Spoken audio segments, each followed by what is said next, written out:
Hi friends, welcome to परम classes channel. दोस्तों, आप सभी का एक बार फिर से परम क्लासेस चैनल के इस मंच पर हार्दिक स्वागत है।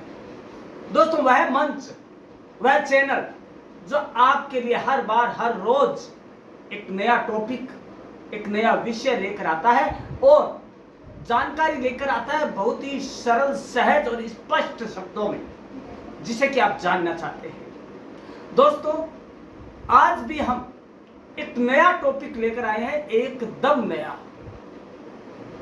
दोस्तों, नया इसलिए है कि आपने उसे अपनी भाषा में कभी नहीं जाना होगा और इतना सरल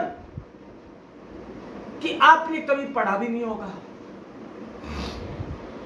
दोस्तों, सही संचार वही है जिसे बातों ही बातों में समझा जा सके। दोस्तों, आज ऐसा एक टॉपिक है, एक ऐसा विषय है जिसके बारे में बात करने वाले हैं और सामान्य है लेकिन बहुत महत्वपूर्ण है। दोस्तों, कल हमने जाना संसदीय विशेषाधिकार और संसद की गरिमा से संबंधित। दोस्तों, आज हम थोड़ा सा आगे बढ़कर जानते हैं संसदीय विशेषाधिकार और press, parliamentary privileges and press. दोस्तों, प्रेस के मायने क्या है? अभिव्यक्ति की स्वतंत्रता, वाक एवं अभिव्यक्ति की स्वतंत्रता के लिए प्रेस के लिए कोई संविधान में अलग से व्यवस्था नहीं है। तो दोस्तों, समाचार पत्रों की स्वतंत्रता या मीडिया की स्वतंत्रता के संबंध में संविधान से कोई भी अलग अनुबंध या उपबंध नहीं किया गया है, लेकिन संविधान के अनुच्छेद 19(1) के अंतर्गत नागरिकों को गारंटी किए गए वाक एवं अभिव्यक्ति की स्वतंत्रता के मूल अधिकार में यह अधिकार अप्रत्यक्ष रूप से अंतर्निहित है। दोस्तों, समाचार पत्र को चलाने वाला व्यक्ति है, उसकी स्वतंत्रता और समाचार पत्र की स्वतंत्रता दोनों एक ही है। दोस्तों, न्यायिक निर्णयों द्वारा यह निर्णय किया गया है कि वाक एवं अभिव्यक्ति की स्वतंत्रता में ही मीडिया या समाचार पत्र की स्वतंत्रता अंतर्निहित है। दोस्तों, सामान्यतया यदि संसद की किसी भी सभा या सदन की कार्यवाही की रिपोर्टिंग पर कोई रोक नहीं लगाई जा सकती, तथापि सभा की कार्यवाही के वृत्तांत में से निकाले गए कार्यवाही के अंशों को प्रकाशित करना सभा के विशेषाधिकार का उल्लंघन है और उसकी अवमानना है। दोस्तों, सामान्यतया संसद में जो हो रहा है वो तो प्रकाशित करना ही होगा, क्योंकि आम जनता जानना चाहती है कि संसद में क्या हो रहा है। लेकिन सभा की कार्यवाही के दौरान जो कुछ हो रहा है उस वृत्तांत में से कुछ अंश लेकर उन्हें प्रकाशित करना अवमानना और विशेषाधिकार का उल्लंघन है। दोस्तों, यह प्रश्न कौन सा? यह प्रश्न अवमानना वाला सर्चलाइट संबंधी मामले के दौरान उच्चतम न्यायालय के समक्ष विचारार्थ आया था, जिसमें न्यायालय ने निर्णय दिया था कि संपूर्ण भाषण का जिसमें निकाला गया भाग भी शामिल है, समाचार चाहे वास्तव में वह सही हो लेकिन कानून की दृष्टि से यह विकृत तथा गलत माना जा सकता है, क्योंकि आपने पूरा भाषण नहीं छापा। आपको जो अच्छा लगा आपने खाली वो अंश छाप दिया, जो कि लोगों में भ्रांति फैला सकता है। तो ऐसा नहीं करना है दोस्तों, और ऐसे वृत्तांत का प्रकाशन प्रथम दृष्टया सभा के विशेषाधिकार का उल्लंघन माना जाएगा।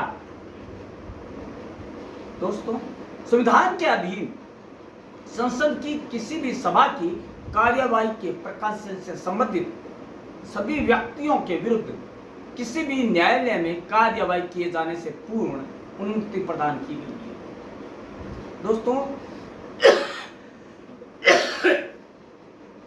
दर्शक दीर्घा की तरह प्रेस दीर्घा भी होती है। संसद में उसके भी कई नियम हैं, संसद की कार्यवाही के प्रकाशन के भी, जैसे कि बजट है, बजट सत्र है, बजट आने से पहले उसका प्रकाशन करना विशेषाधिकार का हनन और अवमानना है, क्योंकि इसका बुरा असर आम जन पर पड़ेगा। कालाबाजारी, भ्रष्टाचार, इन सबको बढ़ावा मिलेगा। दोस्तों, इसके अलावा यह प्रकाशन सभा के प्राधिकार से या उसके अधिकार के अधीन किया गया हो, जैसा कि अनुच्छेद 105(2) में कहा गया, परंतु यह उन्मुक्ति किसी व्यक्ति द्वारा, चाहे वह संसद सदस्य हो अथवा अन्य व्यक्ति, समाचार पत्र या मीडिया में संसदीय कार्यवाही की रिपोर्टों के प्रकाशन के मामले में लागू नहीं हो जब तक कि उसे प्रकाशन के लिए एक सदन द्वारा स्पष्ट रूप से प्राधिकृत नहीं किया गया। दोस्तों, कहने का मतलब यह है कि जो मीडिया की दीर्घा है, प्रेस दीर्घा है, उससे आगे हमें लिमिट को क्रॉस नहीं करना है। जो हमारी लिमिट है, जो मीडिया की लिमिट है, उसे उनको ध्यान रखना है। उनकी आचार संहिता क्या है, उनका कोड ऑफ कंडक्ट क्या है, उनकी नैतिकता क्या है, ये मीडिया को अपनी भी ध्यान में रखनी पड़ेगी। और उन विशेषाधिकारों का तो खास कर ध्यान रखना पड़ेगा जिसके लिए संसद देश में सर्वोपरि निकाय है। दोस्तों, संसद के किसी भी सदन की कार्यवाही की पूर्णतः सही रिपोर्टों के समाचार पत्रों में प्रकाशन की अथवा वायरलेस टेलीग्राफी द्वारा प्रसारण को सांविधिक संरक्षण प्रदान किया गया है और इसे विशेषाधिकार का हनन नहीं माना जाएगा, बशर्ते कि ऐसी रिपोर्ट जनहित के लिए हो और किसी दुर्भावना से प्रेरित ना हो। उस स्थिति में ही बचा जा सकता है। दोस्तों, संविधान के अनुच्छेद 361 कै में एक प्रावधान किया गया है, उपबंध किया गया है, जो कि यह है कि कोई व्यक्ति संसद के किसी सदन या यथास्थिति किसी राज्य की विधानसभा या राज्य विधानमंडल के किसी सदन की किन्हीं कार्यवाही की सहायता सही रिपोर्ट के किसी समाचार पत्र में प्रकाशन के संबंध में किसी न्यायालय में की गई किसी भी प्रकार की दंडनीय या सिविल कार्यवाही के लिए जिम्मेदार नहीं होगा। उन्होंने सार्थ है जैसा था वैसा का वैसा, जस का तस छाप दिया तो उसके लिए वह जिम्मेदार नहीं होगा, क्योंकि उसने वही छापा जो वहां हुआ, क्योंकि उसके पास सबूत है। लेकिन सबूत के लिए संसद उसे बाध्य नहीं कर सकता सिवाय न्यायालय के। दोस्तों, जब तक यह साबित नहीं कर दिया जाता कि ऐसा प्रकाशन दुर्भावना से प्रेरित होकर किया गया, लेकिन यदि यह साबित हो जाए कि दुर्भावना से प्रेरित होकर किया गया, उसका सबूत आपके पास होना चाहिए, तभी आप ये साबित कर सकते हैं। अन्यथा मीडिया को किसी भी स्थिति में सच्चाई ठहराया नहीं जाएगा। उसके अलावा परंतु इस खंड की कोई भी बात संसद के किसी सदन या यथास्थिति किसी राज्य की विधानसभा या राज्य के विधानमंडल के किसी सदन की गुप्त बैठक की कार्यवाही की रिपोर्ट के प्रकाशन में लागू नहीं होता। दोस्तों, एक वर्ड आया गुप्त बैठक, गोपनीय मंत्रणा या सुरक्षा, शांति, इनसे संबंधित हो सकती है। यदि आपने उसको लीक कर दिया तो आप उसे मार के आ जाएंगे, क्योंकि आपने वह काम किया जो नहीं करना, जो आपको प्रकाशित नहीं करना, वो आपने कर दिया। इसके अलावा किसी प्रसारण केंद्र के माध्यम से उपलब्ध कराए गए किसी कार्यक्रम की सेवा वायरलेस टेलीग्राफी के माध्यम से प्रसारित की गई रिपोर्टों या सामग्री के संबंध में यह उसी प्रकार लागू होगा जिस प्रकार ये किसी समाचार पत्र में प्रकाशित रिपोर्ट या सामग्री के संबंध में लागू होता है, या ऑनलाइन या इलेक्ट्रॉनिक मीडिया में भी समान रूप से लागू होगा। कहने का मतलब यह है। और हम कह सकते हैं कि इस अनुच्छेद में समाचार पत्र के अंतर्गत किसी समाचार एजेंसी की ऐसी रिपोर्ट भी है जिसमें किसी समाचार पत्र में प्रकाशन के लिए सामग्री अंतर्विष्ट है। अंतर्विष्ट में वही सामग्री जो कि घटनाक्रम हुआ है या जो मीटिंग हुई है उसका पूरा कोई अंश नहीं, उसको सार तय नहीं, उसको पूरा का पूरा 10 का 10 छाप दिया गया हो। दोस्तों इसके अलावा संरक्षण क्या है? इस सीमा के अधीन रहते हुए प्रदान किया गया है कि सभा को अपने किसी वाद विवाद अथवा कार्यवाही के प्रकाशन पर नियंत्रण रखने और यदि आवश्यक ना हो और आवश्यक हो तो प्रकाशकों को प्रतिबंधित करने और अपने आदेशों के उल्लंघन के लिए दंड देने का अधिकार है। दोस्तों इसके अलावा संसद के पास यह अधिकार है कि वो चाहे तो जरूरी हो तो हर किसी रिपोर्ट पर नहीं, यदि जरूरी हो और ये समझा जाए कि यह रिपोर्ट जनता तक जाना सही नहीं है तो उसके प्रकाशन पर रोक लगा सकती है और ऐसा नहीं करने पर दंडनीय कार्यवाही भी की जा सकती है मीडिया के खिलाफ।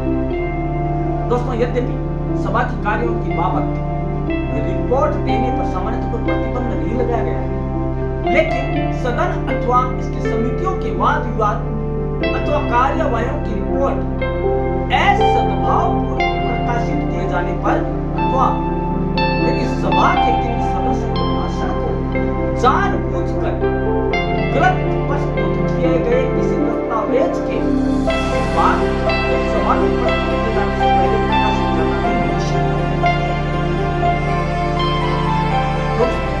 बात क्या है कि आमतौर पर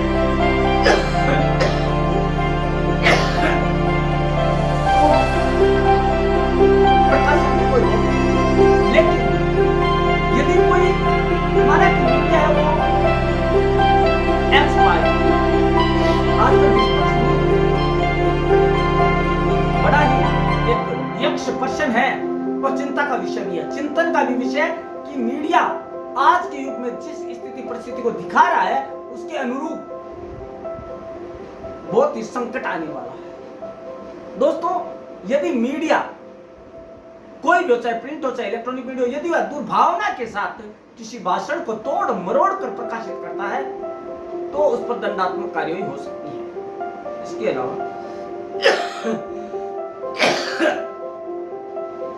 विशेषाधिकार समिति ने अपने 19वें प्रतिवेदन में अन्य बातों के साथ साथ कुछ समाचार पत्रों द्वारा समिति की कार्यवाही के वृत्तांत को सभा को प्रस्तुत किए जाने से पहले ही प्रकाशित किए जाने से उत्पन्न विशेषाधिकार के उल्लंघन पर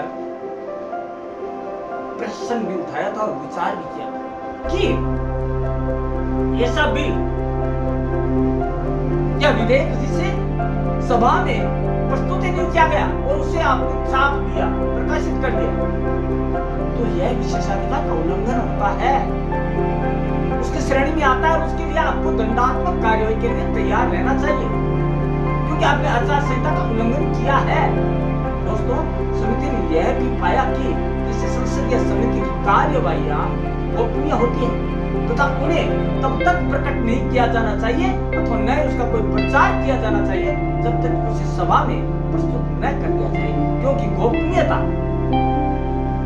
हमारे संसद का विशेषाधिकार है। क्योंकि दोस्तों संसद की चार दीवारी के भीतर ऐसे निर्णय लिए जाते हैं जो कि हमारी सामाजिक सुरक्षा, शांति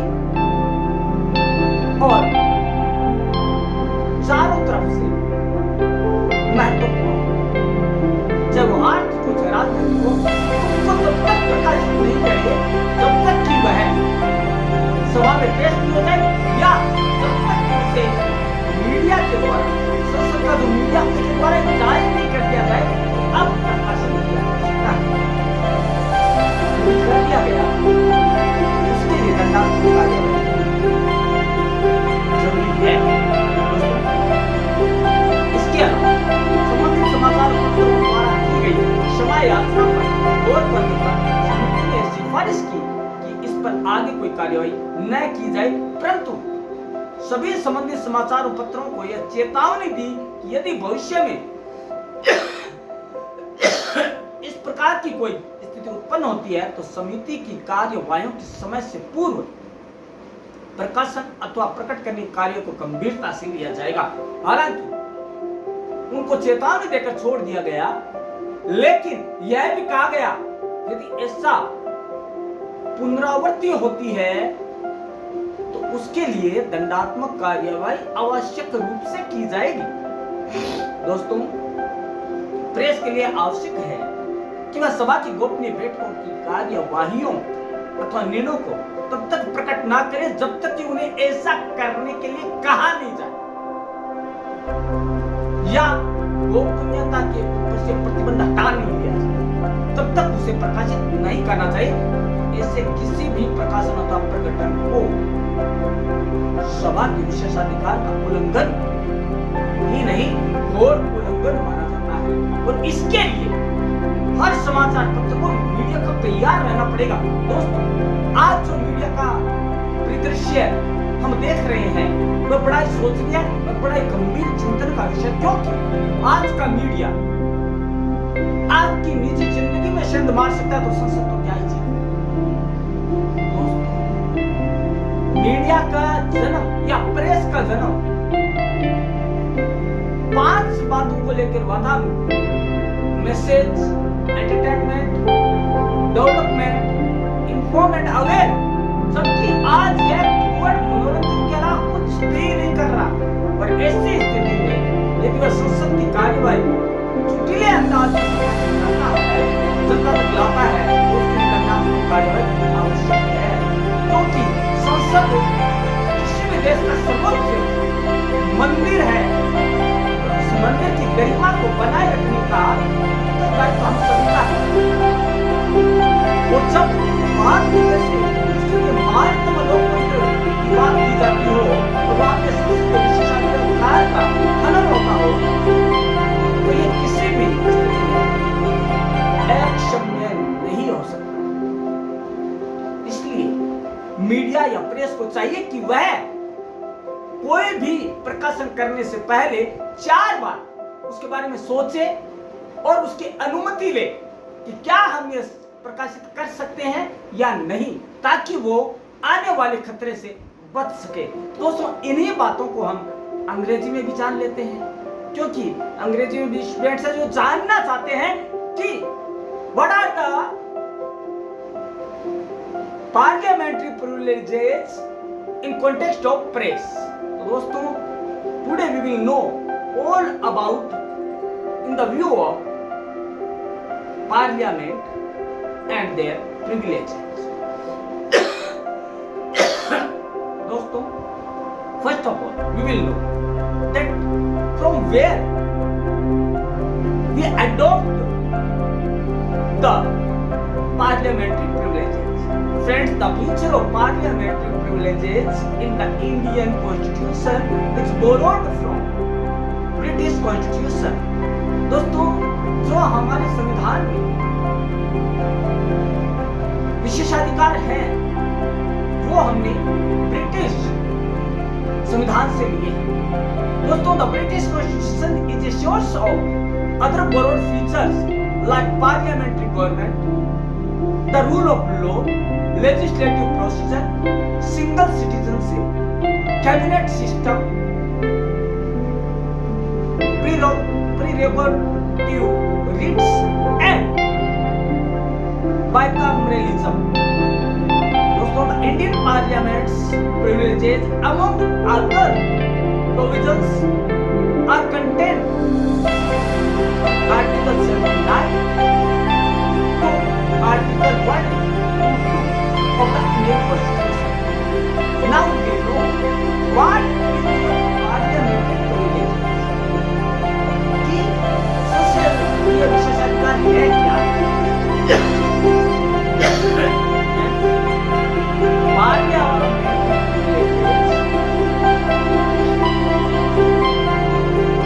Exceptional rights or advantages are granted to the members of legislatures worldwide. Thus, in most democratic countries, the legislators and their members enjoy certain privileges to function effectively. दोस्तों, कहने का मतलब यह है कि पार्लियामेंट्री प्रिविलेजेस से मतलब यह है कि एक लोकतांत्रिक देश में सांसदों को कुछ विशेषाधिकार दिए गए हैं ताकि वे इन प्रिविलेजेस को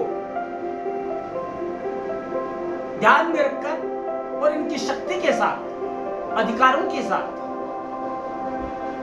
प्रभावपूर्ण तरीके से अपनी कार्य प्रणाली को संपन्न कर सके।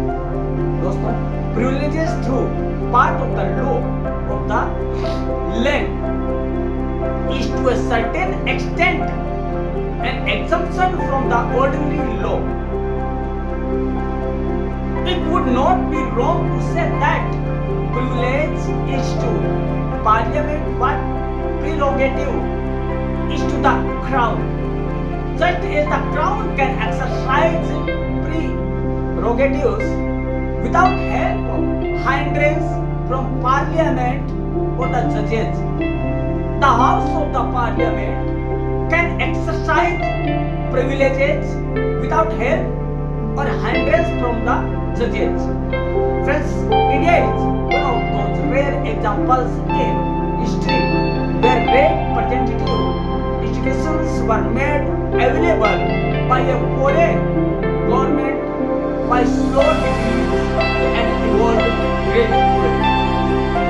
In the Indian context, the privileges and immunities ensured by Lok Sabha and Rajya Sabha are called parliamentary privileges. Friends, in India, from where the parliament grew towards the privileges, the origin of parliament privileges in India can be traced as far back as 1833, when a fourth member was added to the Governor General's Council following the Charter Act of 1833. A new type of legislative machinery came into existence. This laid the foundation of a constitution that ultimately grew into a full-fledged law-making body by process of evolution. During the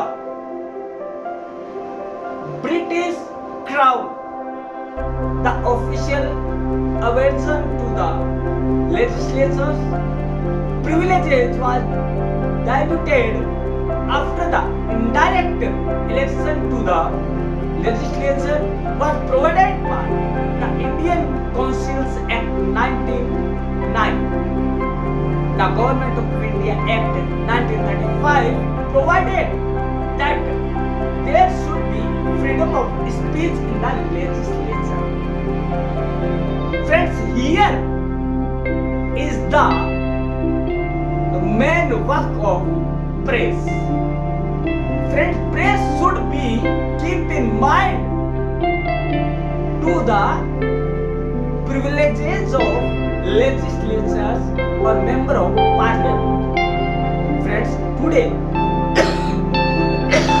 some of the privileges of parliament and its members are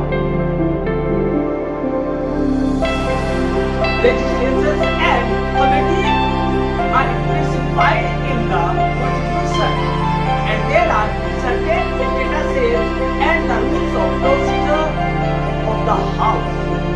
Others continue to be based on the precedents of the House of Commons. Friends, the main articles of India's Constitution dealing with the independence and effectiveness of the actions taken by them. The parliament privileges help maintain the dignity, authority, and honor of the members of parliament. The parliamentary privileges help secure the members of the houses from any obstruction in their discharge of actions. Friends, the parliamentary privileges save their members with the special privileges. Now, we will know the types of parliamentary privileges. There are two categories of parliament privileges in India: the specified and enumerated, and the recognized but unremunerated. Friends, the first category includes freedom of speech in each house of parliament. Friends, freedom of speech is the part of Article 19(1) in Indian Constitution. But the legislature's members should be keep in mind that there are many limitations of freedom of speech. So they should be speak in limit and use only respective words, and they should know that the words has their own power. So they should not be used abusable words. Friends, immunity from proceeding in any cause regarding anything said or voted due by a member of parliament or any committee. Immunity from liability regarding the obligation by or under the authority of either House of Parliament of any court, paper, vote or proceeding of the either house. In the second category fall all those privileges which were enjoyed by the Houses of Commons of the Parliament of UK, United Kingdom, and its members and committees at the commencement of the Constitution of India and world continue to be in force unless they are modified and defined by Parliament by law. The Indian parliamentary privileges are categorized into two categories: collective privileges, those privileges which are enjoyed by the Indian Parliament as whole. Second is individual privileges, those privileges which are secured to the members of Parliament on an individual level. The details of the two are listed, and these are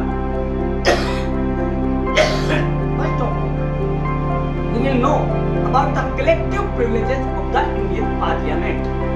Friends, the reports, debates and proceedings can be published or denied to be published by the Indian Parliament. Normally, the reports, debates and proceedings are published in media and social media, print media. But in some circumstances, Parliament can deny to publish it. 44th Amendment Act allows the media to publish the true reports of the Parliament proceedings, except the same related to the House secret sitting.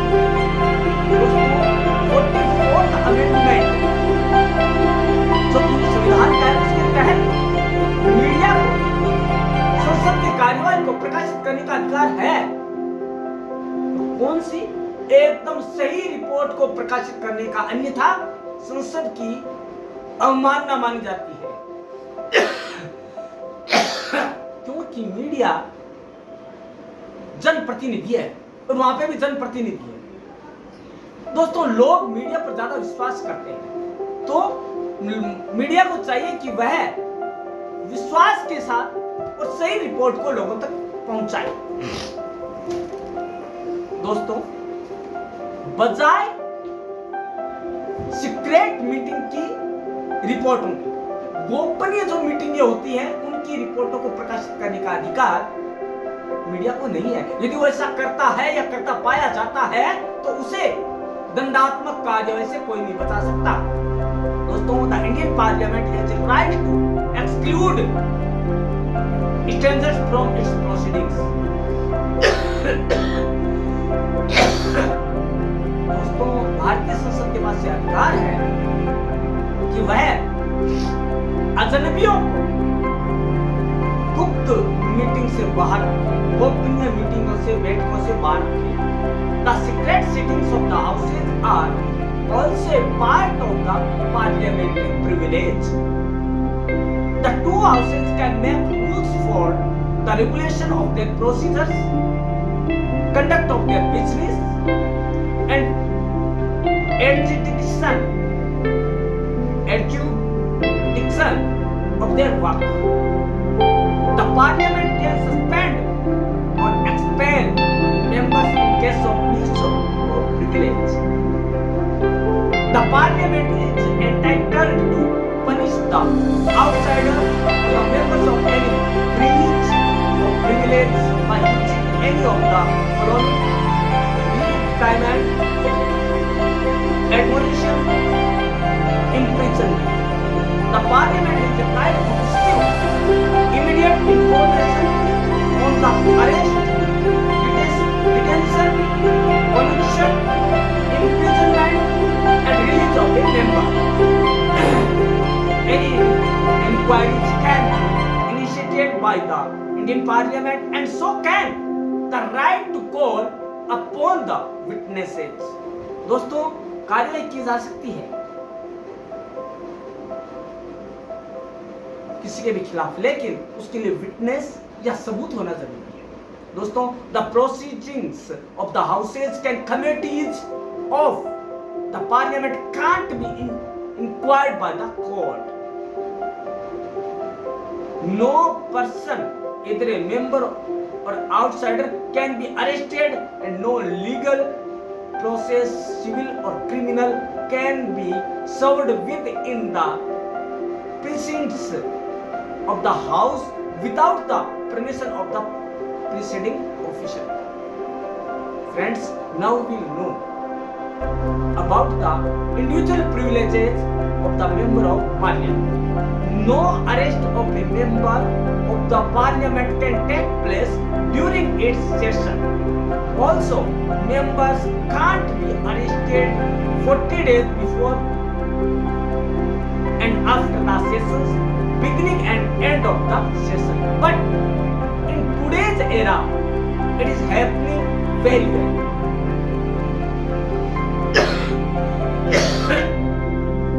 The members of parliament are entitled to the freedom of speech in houses। They are not liable to any court proceedings for the speech given in the parliament or its committees। However, it is regulated using the rules guiding such provisions of the house। हालांकि वो जवाबदेह नहीं है अपने भाषण के प्रति, लेकिन आशा की जाती है जो शब्दावली है या जो लाइन या जो शैली है या जो नियम कानून कायदे बनाए गए आचार संहिता को ध्यान में रखकर ही बोलना चाहिए। दोस्तों, they are exempted from judicial services। They can refuse to give evidence and appears as a witness in a case pending in court with parliament।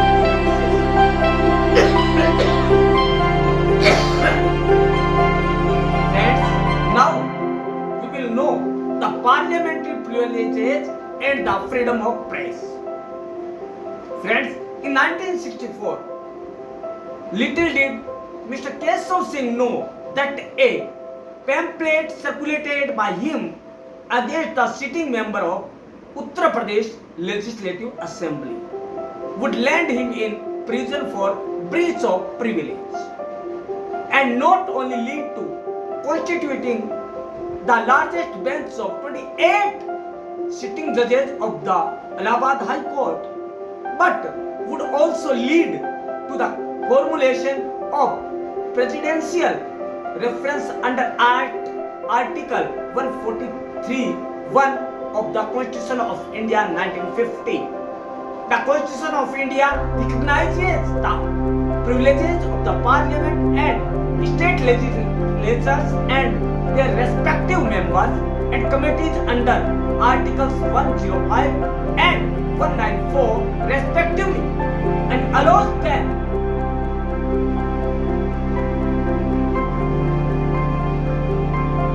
that to define that their privileges are what started as a protection against the tyranny of the monarchy and the preservation and protection of parliamentary sovereignty in the United Kingdom is now in India a weapon to hound media personnel and hamper their freedom of speech and expression.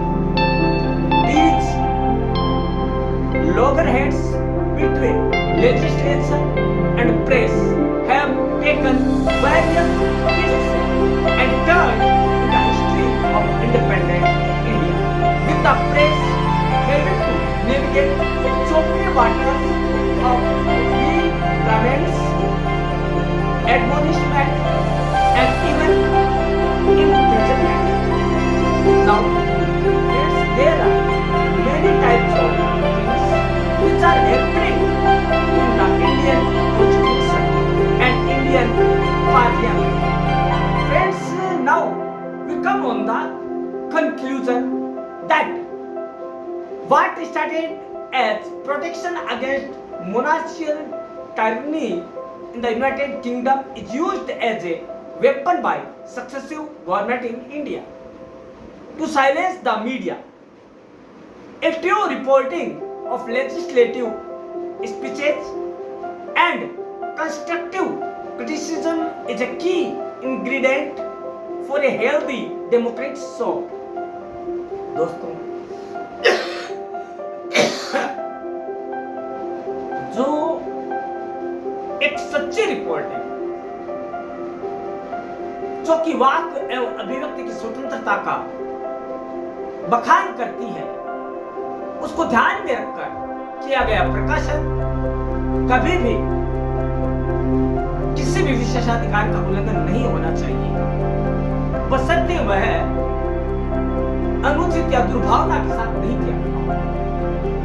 But right now, neither the government of the day intended to let go of these privileges nor might the judiciary rule on it unless the constitutional amendment or the act is challenged. Till then, the media continues to negative through rough waters. Friends, there are many things. These say that the media has not any type of right to publish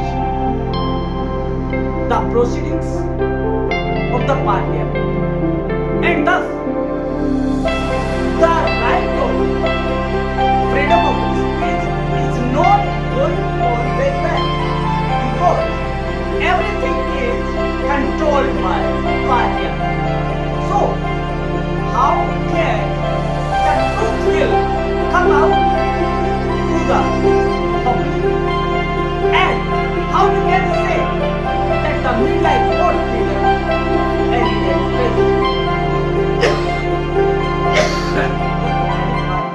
कि वर्तमान समय media को यह कहकर रोक दिया जाता है कि ये विशेषाधिकार है, चाहे वो विशेषाधिकार हो या ना हो।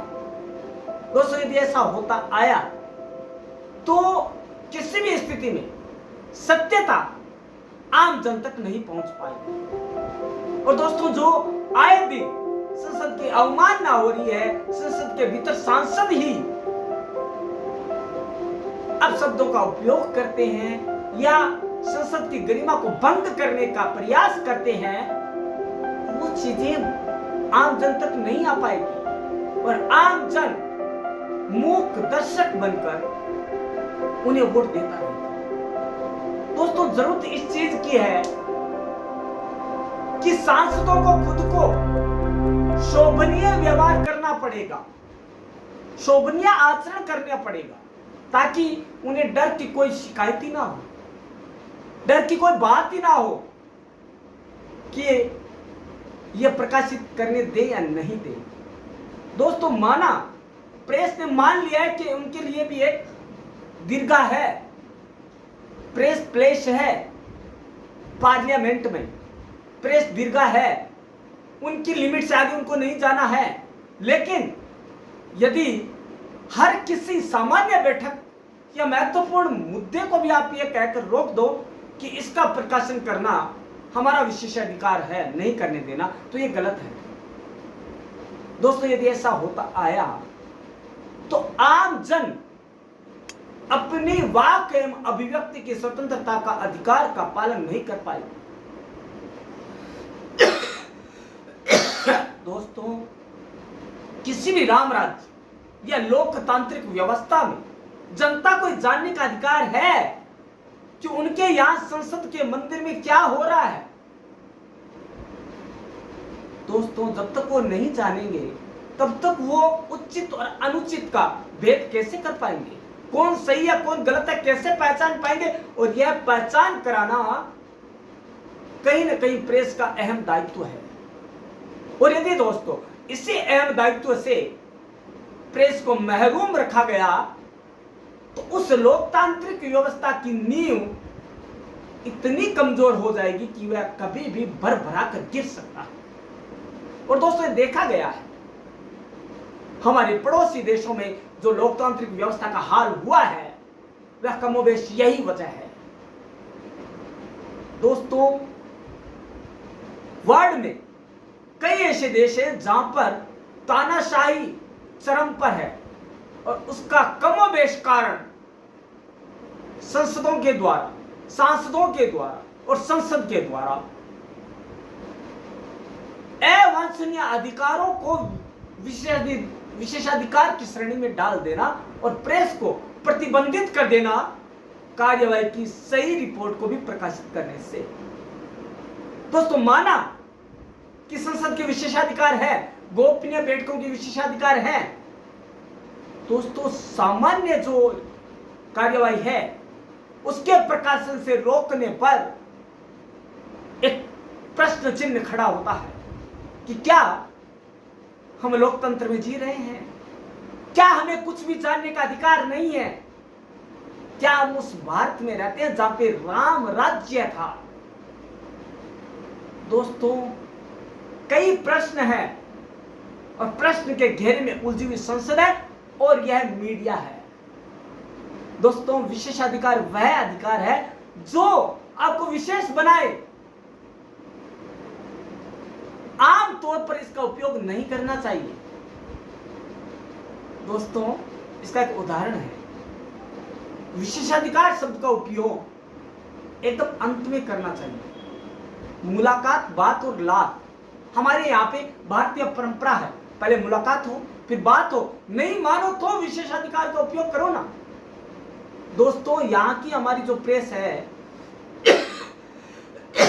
उसे अपनी सीमाएं पता है, आचार संहिता पता है उसको। दोस्तों, जो गणेश शंकर विद्यार्थी और युगल किशोर शुक्ल के बनाए गए नैतिक मूल्यों पर चल रही है, उस प्रेस से अनियमितता, उच्छृंखलता की कल्पना भी नहीं की जा सकती है। ऐसे में किन चीजों की दुहाई देकर विशेषाधिकार की आड़ में प्रेस की वाक एवं अभिव्यक्ति की स्वतंत्रता को बाधित करने चले हैं? दोस्तों, प्रेस वह ऊर्जा है, वह पावर है जो कि किसी भी देश के लोकतंत्र की नींव और आधार के लिए महत्वपूर्ण साधन है। दोस्तों, जो भी नींव लोकतंत्र की खड़ी होती है वह वहां के बेबाक स्वतंत्र प्रेस के कंधों पर होता है। दोस्तों, प्रेस ही वह शक्ति है जो कि संसद भवन को डगमगाने से रोकती है, सांसदों को नकेल कसती है ताकि वो उच्छृंखल या अपशब्दों का उपयोग ना करे, जो कि वर्तमान में हो रहा है, क्योंकि उन्होंने उसे विशेषाधिकार मान लिया है और ये मान लिया है कि वाक व अभिव्यक्ति की स्वतंत्रता है, उनकी तो कुछ भी बोल सकते हैं। दोस्तों, ऐसा नहीं होना चाहिए। तो दोस्तों, हमने जाना कि what are the parliamentary privileges and press. दोस्तों, हमने जाना, लेकिन जानने की जरूरत यह भी है कि क्या हम सही कर रहे हैं मीडिया को संसद की कार्यवाही के प्रकाशन से रोककर? क्या हम लोकतांत्रिक व्यवस्था के पहरुए हैं, जो कि हम ये कह रहे हैं कि वाक व अभिव्यक्ति की स्वतंत्रता हम रोक सकते हैं? क्योंकि दोस्तों, मानवीय अधिकार या मौलिक अधिकार वो पावर है एक सिटीजन की, और सिटीजन होने के नाते प्रेस की, कि उसे न्यायालय द्वारा ही विशेष परिस्थितियों में ही बाधित किया जा सकता है, किसी संसद के द्वारा नहीं। दोस्तों, माना कि गोपनीय बैठकों की कार्यवाही को नहीं प्रकाशित किया जाए, लेकिन दोस्तों जो वास्तविक चीजें हैं उनके प्रकाशित करने से ना रोका जाए, क्योंकि लोकतंत्र की शक्ति है मीडिया। दोस्तों, आज मैं एक बात कहना चाहूंगा कि हमें हमारे अधिकारों का ध्यान होना चाहिए, क्योंकि जहां हमारे अधिकार शुरू होते हैं वहां किसी और के भी अधिकार शुरू होते हैं। दोस्तों, हमें हमारी आचार संहिता, हमारे मूल्य, हमारे नैतिक मूल्य और हमारी जो डिग्निटी है उसका ध्यान रखना चाहिए, तभी हम दूसरों का रख पाएंगे। दोस्तों, देखते रहिएगा, ध्यान रखते रहिएगा संसद की गरिमा का, संसदीय विशेषाधिकारों का, और देखते रहिएगा प्रमुख क्लासेस चैनल। धन्यवाद।